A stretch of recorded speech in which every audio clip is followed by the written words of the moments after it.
wow. Finally made it. Hey, you look awful, but how'd you get in my house? Yeah, hey man, my car broke down, and I heard you sold engines here. Oh, well, that explains it. I do sell engines here. How did you know to come in? Yeah, I stole the sign from out front. Hope you don't mind. Ah, well, that makes sense. Anyway, as far as engines go, could I interest you in some, I don't know, TRI-BRIGADE? No, like a car engine. Oh, okay, you want something like, more like Invoked. Mechaba's kind of like a car. But Mechaba isn't a car. No, dude, I'm begging you. Please take these engines off my hands. I have like 50 shit-all hounds to sell. What even is that? You know what? Fine, I'll just walk the rest of the way. No, wait, come back! Well, while we're here, why don't I interest you in some engines instead? Hey folks, looks like I lost another customer. I swear, people don't care about small business the way they used to be able to. That's the sign. Anyway, so I wasn't able to sell any engines to that guy, but while you're here, why don't I offer some of them to you? Introducing Invoked SHADDOLL Dogmatica TRI-BRIGADE Danger. It's Highlander, what do you want me to do about it? Anyway, this deck is really cool and synergistic, and I really love to show it off, but I want to give a little bit of context first. So, Trekkie, you might have seen around this channel, and I play a format called Histlander, Historic Highlander. Basically, matches of Histlander are split into two eras, Classic and Modern. Take a wild guess which TCG set separates the two. I'll give you a hint, the reason's on screen. Anyway, I don't care as much about Modern, but when Trekkie showed me this really cool TRI-BRIGADE SHADDOLL list she put together that had a bunch of really neat synergies, I kind of fell in love with it. I use it as my Modern deck nowadays because frankly I don't care that much about Modern, and when the Limit 1 festival was announced, I decided, hey, why don't I give it a whirl myself? I've modified it a little bit. The original deck had cool stuff like Sending, Performade, Damage Juggler, Searching, Trick Clown, and cool cards like Nefarious Archfiend Eater of Nefariousness, but it was generally kind of hard to translate over. So I ended up shoving Invoked SHADDOLL Dogmatica into it, and it actually ended up being a really neat synergistic deck that I ended up with at the end of the day. Now, keep in mind, this deck is not hyper consistent. I'm gonna be honest with you, nothing in Highlander is. But this deck can usually string together at least some kind of play. So, I'll walk you through the card by card, I'll show you a few replays, and then we can go about our business. Hey, does that sound like a deal? Anyway, I'll go through the card by card now.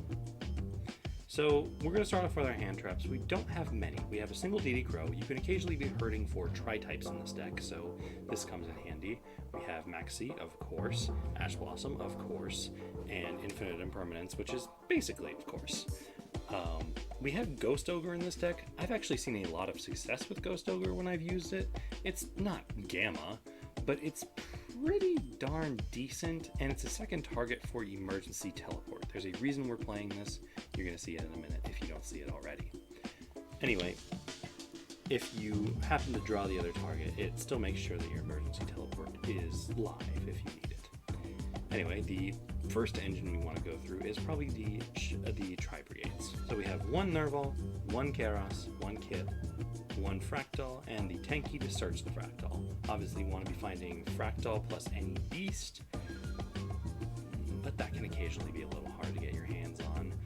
I will admit to you this line can occasionally struggle, and it's probably the weakest part of the deck, but some of the cool extra deck plays it allows you to go into is pretty worthwhile. Well, regardless, you want to just generally be going through the whole TRI-BRIGADE line of Fractal into Kit into Nerval into Search Karos, normal summon Karos or special summon it, and then get a Link Boss. Normal summon or special summon the Karos and then get a Link Monster. To be honest, this is still pretty effective, but I could understand trying to replace this out. I just thought it was a really cool part of this deck. The next engine we should probably talk about are the Dangers. So Nessie is kind of the black sheep of the Dangers because it's not actually tri-type. Jackalope, Bigfoot, and Thunderbird are all tri-type, but not Nessie. I'm pretty sure there is another Danger tri-type. I might be mistaken. Reptile, Beast Warrior, Fiend, Insect. Yeah, not as far as I know. So, but I figured that 4 Dangers was probably the best ratio to be at, and Nessie is the least bad of them all. Regardless, the rest of the Dangers can facilitate really cool SHADDOLL plays if you get a little bit lucky, or they can be used as tri-types to be used with like your Karos or something like that. Generally, you discard a lot in this deck, so the ability to trigger these danger effects is pretty widespread actually, even off of Karos. Next, the big engine, SHADDOLLs. So we have SHADDOLL Hedgehog, SHADDOLL Squamata, SHADDOLL Dragon, SHADDOLL Beast, and a couple SHADDOLLs that you might not be as familiar with. We have SHADDOLL Genius. This card is very good. I don't think I have to tell you what Squamata, Dragon, Beast, and Hedgehog do, but maybe this one needs explanation. The flip effect doesn't come up too often. However, if the card is sent to the graveyard by a card effect, you can target one effect monster on the field. Neither player can activate that target's effects on the field this turn. It is a very, very strong negate. We also have SHADDOLL Hollow. Frankly, there's probably a better SHADDOLL to put here, but we're pretty heavy on the fires in the extra deck, so it's just the last SHADDOLL. And of course, our most notable SHADDOLL, SHADDOLL Wendy. This card is so killer, and I'm so glad I crafted it a royal rare. Isn't this beautiful? Look at that thing. Oh, it's gorgeous. Anyway, I was joking about crafting App Cologne at royal rare, and then I crafted Wendy, and it was just this, which is just so cool. Anyway, Wendy is our second target for emergency teleport, and that's pretty relevant considering that this card has the same effect whether it is flipped or sent to the graveyard by a card effect. You can special summon one SHADDOLL monster from your deck in face up or face down defense position. You want to be summoning it in face down defense position. The ability to just get Beast or Squamata on the field is really, really something. This card is insane and probably just the glue that holds this whole thing together, and it's beautiful in my deck. Well, for the next part, we should probably go at least a little bit over the Invoked and Dogmatica stuff, even if we're going to get more to it in the future. So we have Alistair the Invoker, who is here, of course, and we have Alistair's girlfriend, Riliona, Magistus of Vare. This card is kind of just shitty Alistair. Add one Magistus spell trap from your deck to your hand, search as Magistus Invocation, which is basically just your poly, but this deck can occasionally hurt for poly spells or draw 3 of them. So, it can be good to have a way to search that out. Trust me, it was this or Fusion Stage, and I don't want to go down that path again. Anyway, we also have the Dogmaticas. We have Ecclesia, Fleur-de-Lis, Maximus, Nadir Servant, and Punishment. Punishment definitely doesn't feel great in this deck, but you do what you have to. Well, that should cover all of the main deck monsters. We can go over the spells real quick. We have all of our fusion spells. We have Poly, SHADDOLL Fusion. This is probably the best one. Invocation. This is also probably the best one. Magistus Invocation. See, I told you they were boyfriend and girlfriend. They even share the same name. Magical Meltdown is effectively a fusion spell because it gets Alistair, which gets Invocation. We have fucking Super Poly. We have Super Poly, which you could probably go down on. It didn't come up a ton for me, but definitely I can see the value for it. And SHADDOLL Fusion. We also have Fusion in here, which helps with your grind game and can be kind of a pseudo fusion spell. Anyway, the other cards we have is Terraforming for Magical Meltdown. I don't love the 1-to-1 Garnet ratio, but again, welcome to Highlander. We have our Nadir Servant, of course. We have Pot of Prosperity. We have a lot of extra deck cards that are situational. In fact, you could probably change a couple things around in the extra deck to include like a Magellanica or something like that.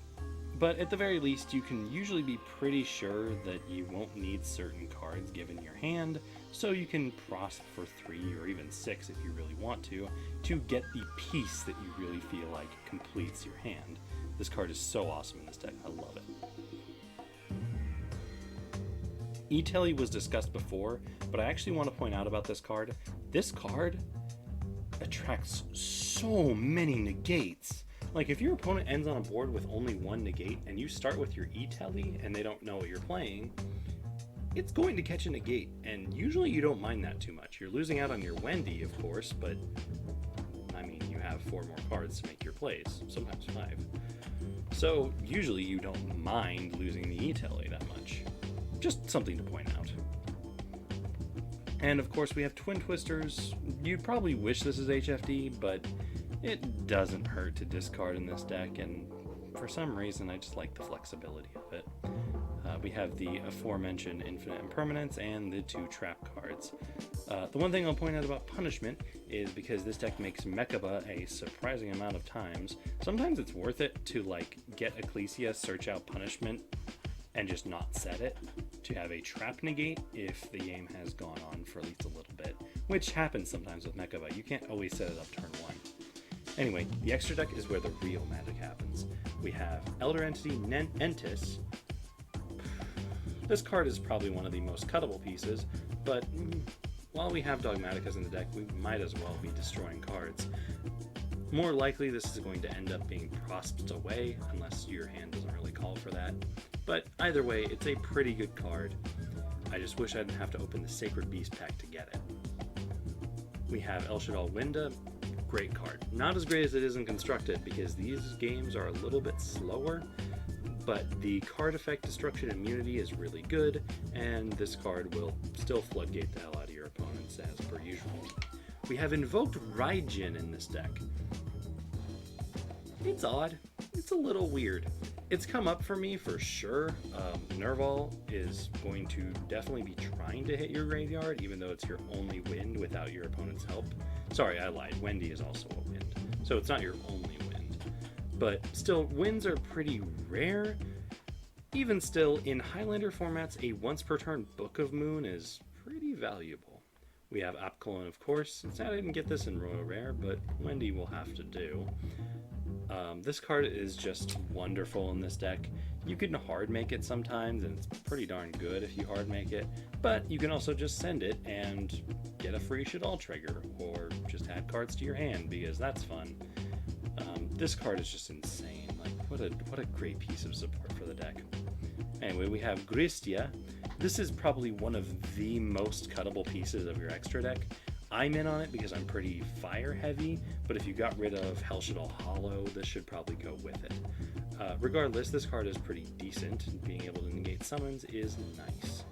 We have Invoke Purgatrio. This actually does come up pretty frequently, especially given the line we're using with our invoked cards. I'll explain that in a little bit. But this card is actually pretty good. We should have it here.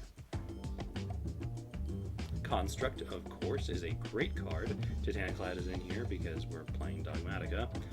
Invoked Mechaba is king in this deck, or queen, I can't really tell. It's just a bunch of armor. Regardless, this card is amazing. Dark Magician's stat line, of course, isn't fantastic, but just the ability to make a negate in this deck is so good. Speaking of making negates in your deck, here's Elshanal Shakanaga. This card, if you don't see this card a lot, I can understand underestimating it, but holy crap, in Highlander, this card is nutso. Even if you aren't always finding your SHADDOLLs to fuel it with. Well, we aren't only playing fusion cards in this deck. As for other recommendations, if you swapped around the attributes a bit, I can see a few other cards. Caliga is missing, of course, because we have such easy access to Winda that it just felt kind of redundant, and it didn't come up for me, surprisingly. Of course, your experience may vary, so if you find that you want Caliga, shit, get yourself Caliga. Ogoides is another one, the invoked card that needs another fusion that could work pretty well in this deck. I cut it for space, but I could understand why someone would want it. Regardless, we have some links to go over. So we are playing Almirage Secure Gardener for our Alistair line. You might be asking, why would you do that? Why wouldn't you just make, say, I don't know, Artemis? While that is generally a good idea, and it would allow you to play something like Ogdoides or, a Caliga or something else that you really prefer, I like Secure Gardener a little bit more. It puts Almirage in the graveyard for a Maximus setup if you need that. And the thing about this format is because it's Highlander, Burn and Time Lords are like everywhere. Not everywhere, but certainly one of the most standout decks I encountered while I was playing. And Secure Gardener can definitely mess with those. I also saw a lot of Magic Cylinders, and the ability to blank Magic Cylinders, especially if your opponent didn't read Secure Gardener again, is just so valuable. So we're playing this instead, but I could understand if you just wanted Artemis and another extra deck slot.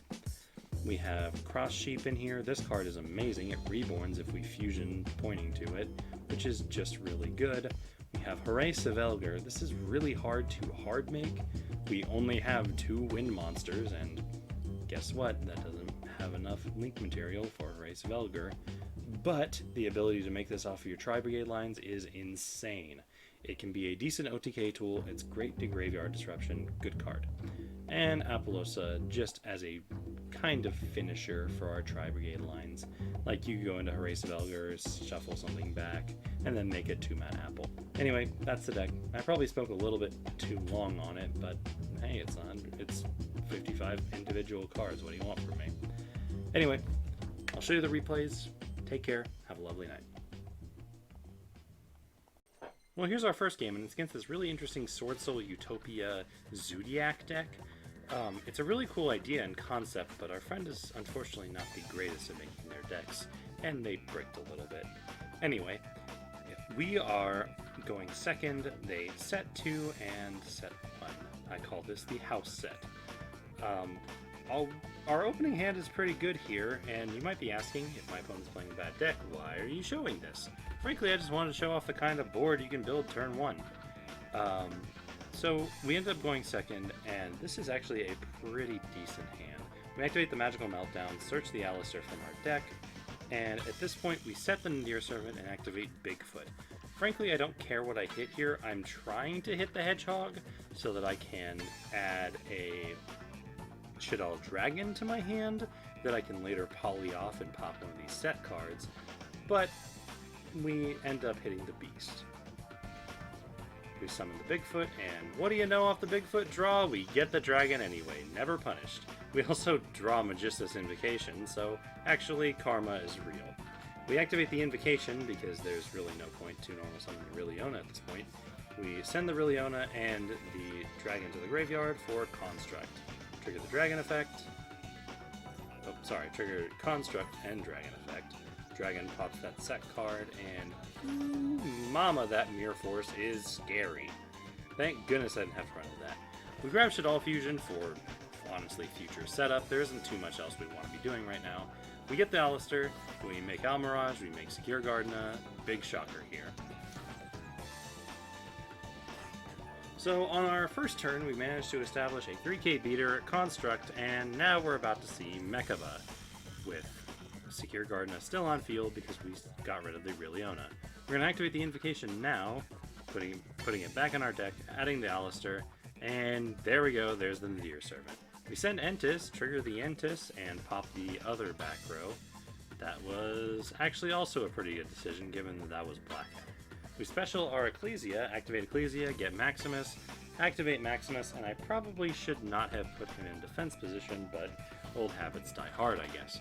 We banish the Entis, sending Titaniclad and Apkalon. They send Baxia and Hammercon. What a weird deck. Anyway, we activate our Apkalon effect, adding El SHADDOLL Fusion for Mechaba, to be honest. Sending our SHADDOLL Hedgehog. SHADDOLL Hedgehog is sent, it searches Squamata, so if our Mechaba sends that as well. I don't even know if that works, but it's still pretty good. I foolishly make the mistake of attacking with my Bigfoot instead of my Construct. If I attacked with Construct, this would have been an OTK, but sadly I gave my opponent a chance. I correct my mistake, but I am only getting in for 5k. Would have been exact lethal too, isn't that a shame? Anyway, we hand over the turn, trigger Titaniclad, and get our last target in deck, Fleur-de-Lis. Our opponent has 3 cards to our 4, and we have a full board. They're going to normal summon Kamion, the Time Lord. Gosh, I hate the Time Lords. There isn't much for me to do here, so I actually just Maximus again. I get rid of my TRI-BRIGADE targets, and they lose White or a Whale, based card, but sadly pretty awful, and Sword Soul Grandmaster. Gosh, I hate YuGiOh. Anyway, we continue along. It's their draw phase, and on standby, we lose the Kamion, so gotta make it count. We're gonna T-set here, and yeah, that deck just isn't fantastic, is it?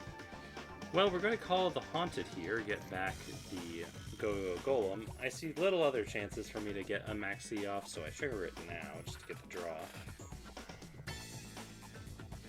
We summon the YuGiOh Golem and flip the Morphing Jar. Morphing Jar triggers, but Mechaba doesn't want a piece of that, so we discard the Nessie. Ugh, gosh, I feel a little rude beating him this bad.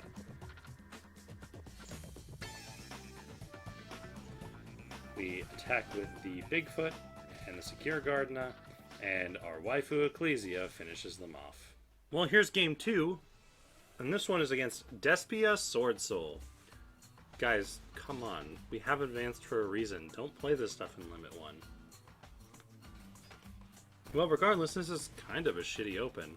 We're going to activate Ready Fusion, normal summon Adine, and get Sea Monster of Theseus, sinking them both off for Wolfriot. This is actually a very good card, and it's going to prove a little bit problematic. Our draw is decent. We activate Twin Twisters, pitching our Magistus Invocation. It's kind of useless. We get rid of the Call of the Haunted, or sorry, Called by the Grave. We activate Terraforming, get the Meltdown, grab the Alistair, activate SHADDOLL Fusion, and this is where the Wolfriot clock starts ticking. I send the Magistus of Vare and the SHADDOLL Beast, because frankly, with the Invocation drawn, I don't need the Magistus of Vare. We activate both Construct and Beast in turn. Beast is going to get us another draw, and we're going to start seeing Wolfriot get very beefy. We're going to trigger Construct. Wolfriot beefs up again. We get Wendy, setting Squamata, you know, for a rainy day. And we are forced to go to battle here, despite our tri-lines. We end up destroying it with our SHADDOLL Construct, but what is that? It's Brotar! Frankly, I don't know so much about that. Anyway, we end up activating the Fractal and normal summon the Alistair. The Fractal gets Kit and Nerval into the graveyard, but sadly no targets. We already drew the Karos. That seems to be the story with this fucking engine. Anyway, we normal summon the Alistair, grab the Invocation, and we're just going to go into the Mechaba line again. I swear I didn't normally do this. There's actually a lot of really cool Invoke lines, but these are the games that were good enough to share. Activate Invocation, banish their Adine and our Alistair for Mechaba. Activate Invocation, grab back the Alistair, and we're back to basically square one. We're going to activate Maximus here still. It's kind of a shame that this is the combo that got shown off twice. I swear this deck doesn't normally do this, but sometimes it just happens that way. I mean, this is still a pretty cool board that we found with 2 different hands, the second of which looked really, really suspect. We're going to negate the Ecclesia activation. I figure it's going to be a little bit past TRI-BRIGADE's time at this point. And we ended up triggering the Brigand. So, I mean, having to deal with their own Brigand plus Titaniclad was definitely a bit of a setback. We're going to activate Emergence here, get the Sword Soul of Mo Yi. And Raigeki. Oh, we did not have a spell for that. But fortunately, as you're going to see through these, we can resist the spell trap removal these decks, the spell trap monster removal that these decks possess really, really well. We're going to activate Construct, we're going to get back SHADDOLL Fusion, we're going to get SHADDOLL Dragon with our Hedgehog that we ended up setting off with Squamata. They're going to just normal summon the Sword Soul of Mo Yi, and we have 4 cards. Now 5! Oh, Ash Blossom, just the little bit on top. The ability to resist destruction in this deck is truly amazing. I've just been Darkhold so many times and just didn't have to care. Before we move on, I just wanted to show off this deck. Gosh, this is so based. Pendulum Despia. Normally I hate Despia, but when you put it in a shell like Pendulum, it actually becomes kind of cool. I was going to use this for a replay, but unfortunately, I'm a big dumb idiot. They started their game with like Electromite Brigand, which is pretty decent. They burned me for about 18 before I was able to remove their last scale, which was Harmonizing Magician, I believe. And of course they get to draw off that, which is just so insane. And then I managed to get over their Brigand. I had the DD Crow in hand for removal. I think I got over it with Construct. Unfortunately, I kind of forgot that Brigand is a quick effect and I had to scrap it. Unfortunately, I haven't seen anything as absurdly based as this. So if you like to be playing another deck that isn't this exactly, why don't you give Despia Pendulum a shot? Chances are these shouldn't be hard cards to come by. Well, on to our last match, and this one is us playing through the interruptions of our brethren, Pure Invoked SHADDOLL Dogmatica.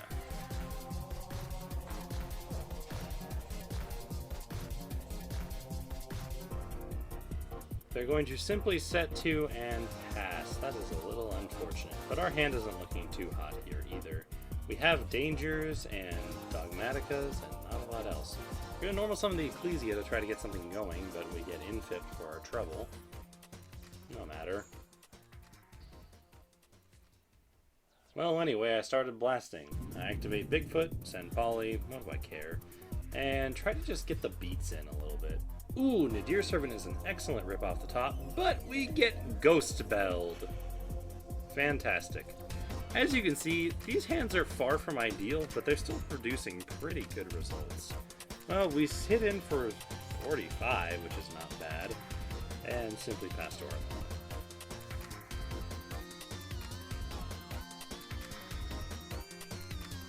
Our opponent normal summons Chocolate Magician Girl. I don't think that's very typical in Invoke SHADDOLL Dogmatica, but a very, very cool piece. They end up clearing our board with Gamciel, but they have to unfortunately end their turn. Off the top we find Nerval, which isn't too bad. We activate Jackalope, send Nerval, and that's actually probably one of the best hits we could have gotten. We end up getting a Fractal off of it and draw Super Poly, and we just hit them with their own Gamciel. Why not? We set the Super Poly, you know, for a rainy day, and end up passing again. They activate Extrav. I can't do much about that draw too, but they only end up setting a card.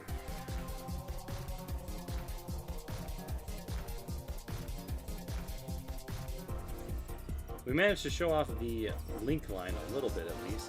We are going to make Cross Sheep with the 2 existing cards, make Gal Mirage, and as you can see, this deck is actually really consistent about finding its way to Mechaba. Even if it doesn't happen turn 1, it just is so frequent and so frequently comes up that it's a little hard not to see it.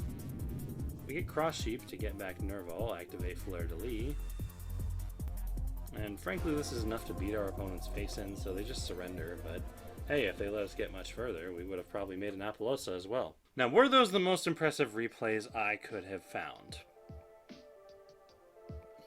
Probably not, but I mean, I was grinding at this for like 6 hours just trying to find something watchable. The issue with this deck and pretty much everything in the format right now is that it's just inconsistent. Except at finding exactly Mechaba. I found Mechaba like 60% of games, which is pretty decent for something in this format. Just being able to Terraforming, Magical Meltdown, Alistair, even just hard drawing Invocation like you saw in the last game, can really find your way to Mechaba if you just happen to have the chance to find it. We didn't get to show off the Herasive Elga or Apollosa line as much as I'd like to, but trust me, it's there, and it's very good. I remember it actually helped me really destroy a Tenyi Sword Soul player I ran into. Generally speaking, though, if you want to try out something kind of fun for this Limit 1 festival, I definitely recommend this.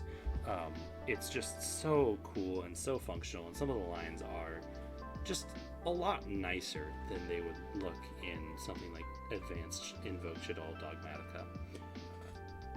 The only reservation or like other thing I'd recommend, especially if their support was out properly already, maybe play Live Twin in this deck instead of like one of the other engines. It seems like it would actually fit in pretty well. You don't always need your normal summon, especially if you're finding your Polys and your Shaddolls. And the ability to set up a big Link Doinkus on top of everything else seems pretty decent, but the feed lock definitely seems like a bit of an issue. I don't know, take that advice with a grain of salt, or just play Despia Pendulum and be based. Either way, I really hope you like this deck, and bring it to the field. I think it's fantastic. I'd really like to see more of it out there. Until next time, well, YouTube, I hope you enjoyed this deck, and well, YouTube, thanks for having a look at my wares. Well, YouTube, thanks for at least having a look at my engines, unlike that other guy. I wish you all a very lovely night.